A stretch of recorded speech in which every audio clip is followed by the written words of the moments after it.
Hope diamond अपनी नीली चमक और दिलकश रंगत की वजह से मुनफरिद था, लेकिन इसके बारे में कहा जाता है कि ये एक मंदिर के बुत की आंख से चुराया गया था और इसी वजह से इस पर एक लानत मुसल्लत हो गई थी। 1958 में न्यूयॉर्क के एक जोहरी हैरी विंस्टन ने यह हीरा स्मिथसोनियन म्यूजियम को अतिया कर दिया, जहां ये आज भी मौजूद है। हैरत अंगेज तौर पर जब इस हीरे को डाक के जरिए म्यूजियम भेजा गया तो डाकिये को एक शदीद हादसा पेश आया, लेकिन वो बच गया। जैक्स डिमोले को जब आग में जलाया जा रहा था तो कहा जाता है कि उसने बद्दुआ दी, तुम और तुम्हारी नस्लें जल्द ही मेरे पीछे आएंगी। कुरूने वस्ता से लेकर आज तक कई मुहिमजों ने टेम्पलर नाइट्स के खजाने को तलाश करने की कोशिश की, लेकिन इनमें से अक्सर या तो नाकाम हो गए या किसी न किसी मुसीबत में फंस गए। ओक आइलैंड का खजाना महज एक राज नहीं बल्कि एक मनहूस खजाने के तौर पर भी जाना जाता है। अब तक कम से कम 6 से 7 अफराद इस खजाने की तलाश में जान गंवा चुके हैं। आज भी जदीद टेक्नोलॉजी और आलात के साथ लगीना ब्रदर्स इस खजाने की तलाश कर रहे हैं। वंडर्स नेवर सीन के मोअज़्ज़िज़ सामीन इकराम, अस्सलाम वालेकुम। दुनिया में कुछ चीजें अपनी चमक दमक और खूबसूरती के बायस मशहूर होती हैं, लेकिन बाज़ औक़ात यही चीजें बदकिस्मती और नहूसत की अलामत भी बन जाती हैं।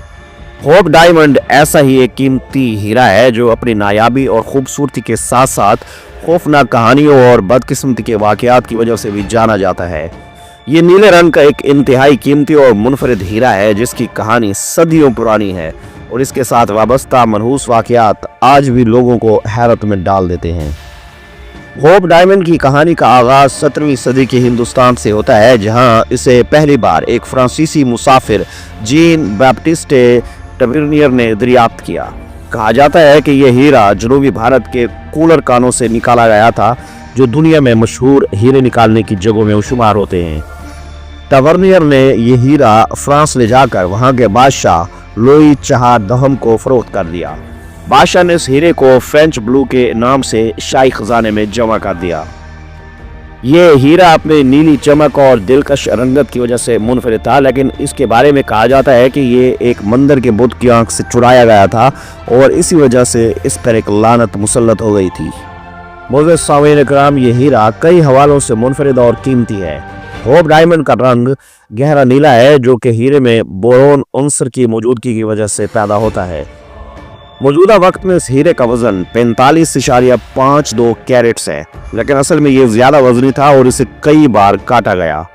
आम रोशनी में ये हीरा नीला नजर आता है, लेकिन जब अल्ट्रावायलेट रोशनी में रखा जाए तो ये सुर्ख रंग की रोशनी खारिज करता है, जो इसे मजीद पुरस्कार बनाता है।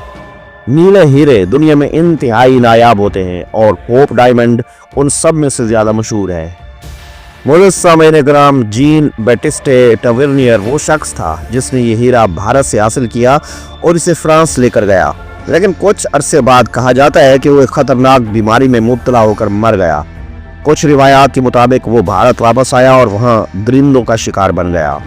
फ्रांसीसी बादशाह लोई चार दहम ने इस हीरे को अपने शाही जेवरात में शामिल किया, लेकिन कुछ ही अरसे के बाद उसकी सल्तनत मुश्किलात का शिकार हो गई। उसके जानशीन लोई शांसदहम और उसकी बीवी मलका मैरी एंटोइनेट को फ्रांसीसी इनकलाब के दौरान कत्ल कर दिया गया। कहा जाता है कि मैरी एंटोइनेट अक्सर ये हीरा पहना करती थी और जब इनकलाब के दौरान उसे कैद किया गया तो वो शदीद मुश्किलात और खौफनाक हालात का शिकार रही।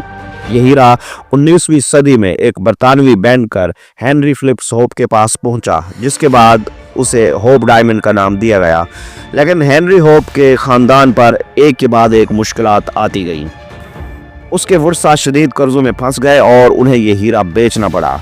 यह हीरा बाद में एक अमरीकी समाजी शख्सियत एवेलिन वॉश मैकलीन ने खरीद लिया, लेकिन उसकी जिंदगी में खौफनाक हादसात रूनुमा हुए। उसका बेटा कार हादसे में हलाक हो गया, उसकी बेटी ने खुदकुशी कर ली, उसका शोहर उसे छोड़कर चला गया और वो दिवालिया हो गई। आखिर में वो खुद भी शदीद डिप्रेशन का शिकार होकर मर गई। 1958 में न्यूयॉर्क के एक जोहरी हैरी विंस्टन ने यह हीरा स्मिथसोनियन म्यूजियम को अतिया कर दिया, जहां ये आज भी मौजूद है। हैरत अंगेज तौर पर जब इस हीरे को डाक के जरिए म्यूजियम भेजा गया तो डाकिए को एक शदीद हादसा पेश आया, लेकिन खुशकिस्मती से वो बच गया।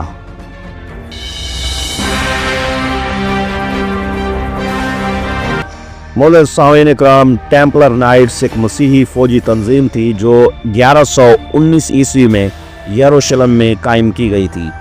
इस तंजीम का मकसद सलीबी जंगों में हिस्सा लेना और यरूशलेम में मसीही ज़ायरीन की हिफाजत करना था।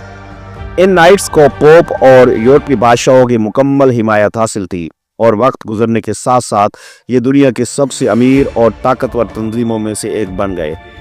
सलीबी जंगों के दौरान उन्होंने बड़ी मिकदार में सोना, चांदी और कीमती नवादरात जमा किए। उन्हें यूरोप भर में जागीरें और ज़मीनें अता की गईं। वो बैंकिंग सिस्टम के बानियों में शुमार किए जाते हैं और उन्होंने बादशाहों को कर्जे देना शुरू कर दिए, जिससे उनकी दौलत में बेपनाह इजाफा हुआ। लेकिन जैसे ही उनकी ताकत बढ़ी, दुश्मन भी पैदा हो गए और एक दिन ऐसा आया जब उनकी पूरी सल्तनत ख़त्म कर दी गई। फ्रांस के बादशाह फिलिप चहारम को टेम्पलर नाइट्स की ताकत और दौलत से शदीद हसद था, क्योंकि वो उन सब से बहुत ज़्यादा कर्ज ले चुका था और उन्हें वापस करने की सकत नहीं रखता था। इसलिए उसने एक खुफिया मंसूबा बनाया। 13 अक्टूबर 1307 ईस्वी को बादशाह फिलिप चहारम ने टेम्पलर नाइट्स के खिलाफ एक बड़ा क्रैकडाउन किया। हजारों टेम्पलर्स को गिरफ्तार कर लिया गया। उन पर जादूगरी, शैतान की इबादत और दीगर संगीन इल्जामात लगाए गए। कई को तशद्दुद के जरिए एतराफ़ जुर्म पर मजबूर किया गया और बाद में उन्हें जला दिया गया। टेम्पलर नाइट्स के अजीम उस्ताद जैक्स डिमोले को भी जलाकर मार दिया गया। लेकिन सबसे बड़ा सवाल ये था कि उनका खजाना कहाँ गया। बादशाह फिलिप और उसके सिपाहियों ने जब उनके खजानों को जब्त करने की कोशिश की तो वो खजाने पहले ही गायब हो चुके थे। जैक्स डिमोले को जब आग में जलाया जा रहा था तो कहा जाता है कि उसने बद्दुआ दी, तुम और तुम्हारी नस्लें जल्द ही मेरे पीछे आएंगी। ये बद्दुआ सच साबित हुई। बादशाह फिलिप चहारम चंद महीनों के अंदर एक पुरअसरार बीमारी से मर गया। उसके बाद उसके बेटे भी जल्द ही मर गए और फ्रांस के कैप्टन बादशाहों का दौर ख़त्म हो गया। ये वाक़यात लोगों के लिए उस खजाने की नहुसत का सबूत बन गए। कुरून वस्ता से लेकर आज तक कई मुहिमजों ने टेम्पलर नाइट्स के खजाने को तलाश करने की कोशिश की, लेकिन उनमें से अक्सर या तो नाकाम हो गए या किसी न किसी मुसीबत में फंस गए। कुछ पुरअसरार तौर पर लापता हो गए, कुछ को पुरअसरार बीमारियां लग गईं, कुछ ने खुदकुशी कर ली। ये सारे वाक़यात खजाने की मनहूसियत को मज़ीद मजबूत करने लगे। मौलाना सामीन इकराम, एक नज़रिया ये है कि जब टेम्पलर नाइट्स को मालूम हुआ कि बादशाह फिलिप उन पर हमला करने वाला है तो उन्होंने अपना सारा खजाना स्विट्ज़रलैंड के पहाड़ों में छुपा दिया। दिलचस्प बात यह है कि आज के जदीद स्विस बैंकिंग सिस्टम की बुनियाद उस वक्त रख दी गई थी। कुछ लोग मानते हैं कि टेम्पलर्स ने स्विट्ज़रलैंड के बैंकिंग सिस्टम को खुफिया तौर पर कंट्रोल करना शुरू कर दिया। कुछ मुहक्किकीन का ख्याल है कि जब टेम्पलर्स को फ्रांस से निकाला गया तो वो स्कॉटलैंड चले गए और वहाँ के खुफिया मकाम रोजलिन चैपल में अपने खजाने को छुपा दिया।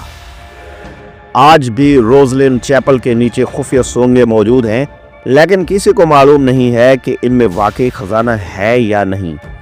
कुछ नज़रियात के मुताबिक टेम्पलर नाइट्स के बच्चे खुचे अफराद 1492 से पहले अमेरिका पहुंच चुके थे और उन्होंने अपना खजाना वहीं दफन कर दिया था। यह नज़रिया उस वक्त मकबूल हुआ जब कुछ मुहक्किकीन ने अमेरिका में टेम्पलर्स के निशानात दरियाफ्त किए, ख़ास तौर पर न्यू इंग्लैंड के इलाके में। एक और हैरत अंगेज़ नज़रिया ये है कि टेम्पलर नाइट्स मुकम्मल तौर पर ख़त्म नहीं हुए, बल्कि वो फ्री मेसन्स के रूप में दुनिया के खुफिया कंट्रोल में शामिल हो गए। कुछ का कहना है कि टेम्पलर्स के खजाने को जदीद बैंकिंग सिस्टम में तब्दील कर दिया गया। कुछ का मानना है कि आज भी दुनिया के अमीर तरीन लोग इस खजाने को संभाले हुए हैं।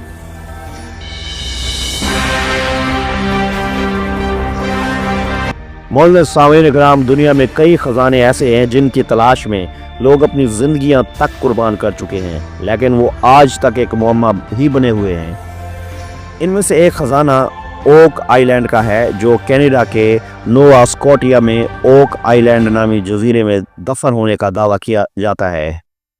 यह खजाना सदियों से एक मुअम्मा बना हुआ है और कई मुहिम जो माहिरीन और खजाना तलाश करने वाले इसको हासिल करने की कोशिश कर चुके हैं, मगर अब तक किसी को इसका मुकम्मल राज मालूम नहीं हो सका। لیکن اس دوران پراسرار حادثات، خفیہ سرنگیں اور مہلک جال دریافت ہوئے جو اس خزانے کو ایک خوفناک اور منحوس پہلو بھی قرار دیتے ہیں۔ آخر اوک آئی لینڈ کا خزانہ کیا ہے، یہ کہاں سے آیا اور کیا واقعی یہ کوئی ایک منحوس خزانہ ہے؟ یہ ہیں وہ چبھتے ہوئے سوالات جو آج بھی حل طلب ہیں۔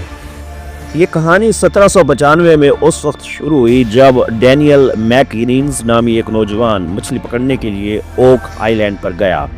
وہاں اس نے ایک عجیب و غریب گڑھا دیکھا جس کے گرد و نواح میں کچھ پرانے نشان موجود تھے، جیسا کہ وہاں کچھ دبایا گیا ہو۔ اس نے اپنے دوستوں جان سمتھ اور اینتھونی وانس کو بلایا اور تینوں نے کھدائی شروع کر دی۔ کچھ فٹ نیچے جانے پر انہیں ایک چکنی مٹی اور بڑے پتھروں کی تہ ملی، جس سے معلوم ہوا کہ یہ کوئی قدرتی گڑھا نہیں بلکہ جان بوجھ کر کھودی گئی ایک سرنگ ہے۔ جیسے جیسے وہ کھدائی کرتے گئے، ہر چند فٹ کے بعد انہیں لکڑی کی تہیں ملتی رہیں، جو ایسا لگ رہا تھا کہ جیسے کسی نے بڑی مہارت سے اس جگہ کو بند کیا ہو۔ لیکن چونکہ ان کے پاس جدید آلات نہیں تھے، وہ زیادہ گہری کھدائی نہیں کر سکے اور انہیں واپس آنا پڑا۔ یہ کہانی پورے علاقے میں پھیل گئی اور اس کے بعد اوک آئی لینڈ کے خزانے کی تلاش کا وہ سلسلہ شروع ہوا جو آج تک جاری ہے۔ معزز سامعین کرام، 1804 میں ایک اونسلو نامی کمپنی نے یہاں پیشہ ور کھدائی کا آغاز کیا۔ انہوں نے دیکھا کہ ہر 10 فٹ کے فاصلے پر لکڑی کی موٹی تہ موجود ہے جو شاید اس خزانے کی حفاظت کے لیے بنائی گئی تھی۔ جب وہ 90 فٹ نیچے پہنچے تو انہیں ایک چپٹی پتھر کی تختی ملی جس پر ایک پراسرار تحریر کندہ تھی۔ اس تحریر کو کئی ماہرین نے ڈی کوڈ کرنے کی کوشش کی اور کچھ نظریات کے مطابق اس کا مطلب تھا 40 فٹ نیچے 2 لاکھ پاؤنڈز کا خزانہ دفن ہے۔ یہ سن کر کھدائی کرنے والوں میں جوش و خروش بڑھ گیا، لیکن جیسے ہی انہوں نے مزید کھدائی کی، ایک حیرت انگیز واقعہ پیش آیا۔ سارا گڑھا پانی سے بھر گیا۔ یہاں ایک اور بڑا راز کھلا کہ خزانے کو محفوظ رکھنے کے لیے کسی نے زیر زمین پانی کے خفیہ راستے بنائے تھے جو سمندر سے جڑے ہوئے تھے۔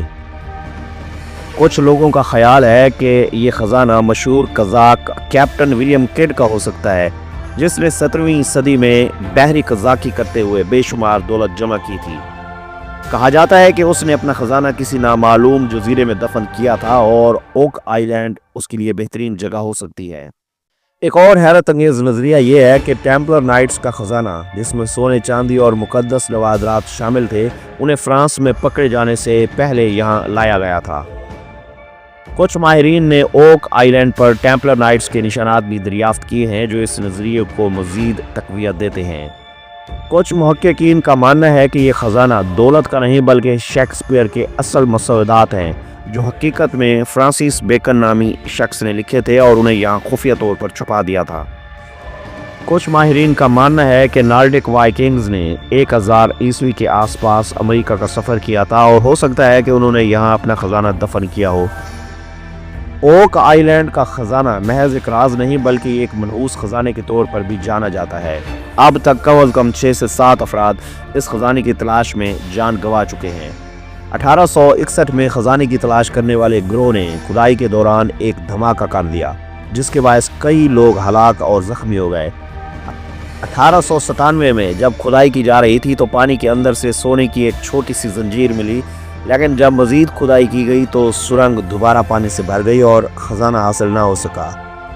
1965 میں رابرٹ رسٹال اور اس کے ساتھی اوک آئی لینڈ پر خزانہ تلاش کر رہے تھے کہ ایک حادثے کے نتیجے میں 5 لوگ زہریلی گیس سے ہلاک ہو گئے۔ اوک آئی لینڈ خزانے کی تلاش آج بھی جاری ہے۔ آج بھی جدید ٹیکنالوجی اور آلات کے ساتھ لگینا برادرز اس خزانے کی تلاش کر رہے ہیں۔ انہوں نے ڈیپ اسکیننگ راڈز، سونار اور جدید ڈرونز استعمال کر کے کئی نئی سرنگیں دریافت کی ہیں اور کچھ ایسے نشانات بھی ملے ہیں جو ثابت کرتے ہیں کہ یہاں کوئی بہت بڑا خزانہ دفن ہو سکتا ہے۔